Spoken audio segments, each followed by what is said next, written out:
Nous en venons au grand format de cette édition qui jette un regard sur l'impôt sur le revenu foncier. Cet impôt s'applique uniquement aux citoyens qui sont détenteurs de terrains bâtis ou non bâtis en location. C'est donc un impôt qui est perçu sur les loyers avec bien sûr des taux précis. Alors, quelles sont les bases de calcul de cet impôt et comment est organisée la collecte? Nous en savons plus dans ce dossier signé Jean-Eudes Bayala et Ahadi Sandamba. Centre-ville de Ouagadougou, centre des affaires.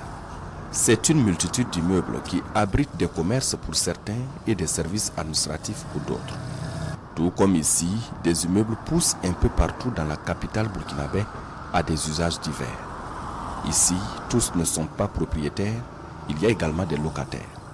Et la législation exige donc des bailleurs une contrepartie du loyer au profit des caisses de l'État. Il s'agit de l'impôt sur le revenu foncier, l'IRF. Le taux pour les droits d'enregistrement, c'est 5%.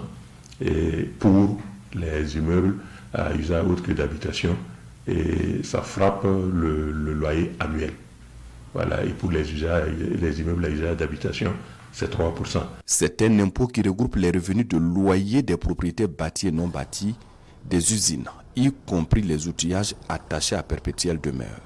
Ensuite, il y a les installations commerciales et industrielles assimilables à des constructions, la location pour les droits d'affichage, les concessions d'exploitation des carrières, les redevances qui tirent leurs origines du droit des propriétés et enfin les terrains non bâtis. Et dans le mécanisme de détermination de l'IRF, cette base connaît un abattement de 50%. En réalité, c'est la moitié du loyer brut qui est imposé. Donc la première tranche va de 0 à 100 000 et cette tranche est imposée à 18%. Et la seconde tranche va au-delà de 100 000 et là c'est imposé à 25%. Dans la chaîne de collecte de l'IRF, il y a le notaire pour les contrats de bail de longue durée. Cela se fait à travers l'établissement et l'enregistrement des contrats de bail. Le contrat de bail qui permet donc de matérialiser la location de l'immeuble entre le bailleur et le locataire. Un bail qui a au moins 18 ans de durée et jusqu'à 99 ans de durée, il est obligatoirement fait donc devant notaire lorsqu'il est conclu entre particuliers. En ce moment, le notaire va récolter l'impôt qui s'y rapporte et le verser donc au budget de l'État. Autrement, les contrats de bail aussi à usage professionnel. Et lorsque ça porte sur des valeurs importantes, c'est aussi fait donc souvent devant notaire. Sur le terrain, seuls quelques bailleurs s'acquittent convenablement de l'impôt sur le revenu foncier. Il s'agit des propriétaires de grands immeubles qui, par contrainte, sont obligés de passer l'enregistrement et ceux qui ont des marchés avec l'État ou des grandes structures. Ce qui me concerne, moi,